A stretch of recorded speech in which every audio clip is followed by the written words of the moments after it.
So what happens when powerful forces collide? In today's Explainer, we're diving into that exact question. We're looking at two events from our source material that seem, at first, to have nothing to do with each other. A really tense military standoff and a very mysterious public message. But as you'll see, they're both about one thing: challenging authority. Let's kick things off with a number that's kind of hard to even wrap your head around. Over 1,000. According to our source, that's how many giant cargo ships are said to be stuck in what's being described as a terrifying maritime traffic jam.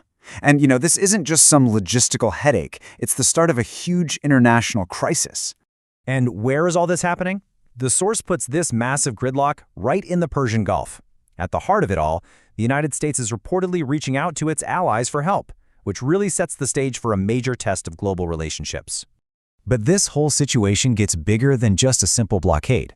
The way our source material presents it, this becomes a direct confrontation, almost like a war of words being fought out in the open for the whole world to see.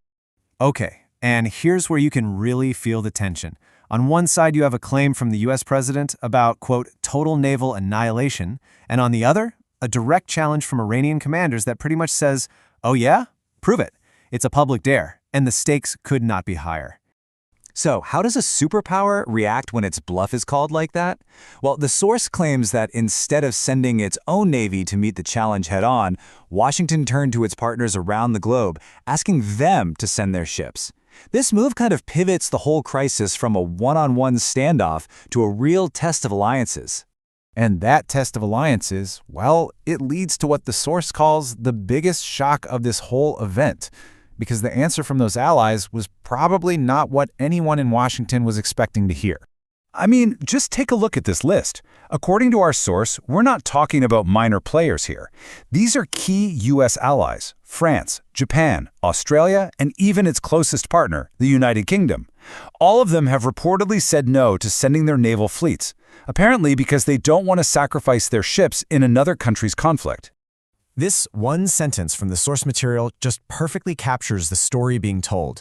The world's #1 superpower, a country used to leading massive coalitions, is now described as being totally isolated, unable to get even its best friends to back its play. Okay, now we're going to shift gears completely. We're moving from a challenge on the high seas to a very different kind of defiance. Our second source brings us a much more mysterious and honestly a more unsettling kind of confrontation.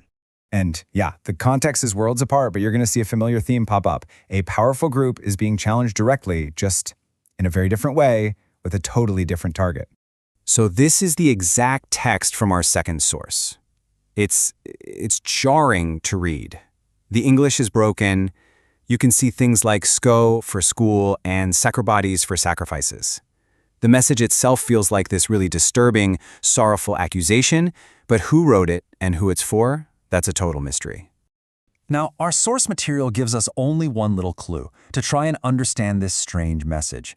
A later part of the audio, which isn't in English, is translated as being a dedication to the victims of Epstein Island.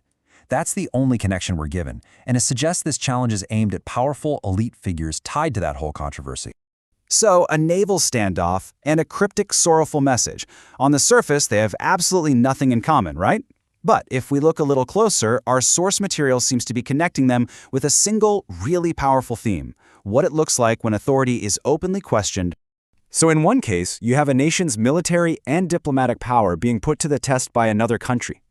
And in the other, you have the moral authority of powerful people and institutions being challenged in the court of public opinion by a voice we can't even identify. This slide really helps lay it all out. On the one hand, you've got this geopolitical challenge playing out in the Persian Gulf. The target is a nation's military power, and the method is a direct blockade. But on the other hand, you have a societal challenge playing out on a global stage. The target is elite figures, and the method is this cryptic accusation.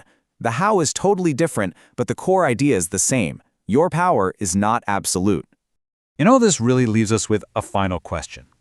The sources we looked at today show us a world where authority, whether it's military might or moral standing, is being defied right out in the open.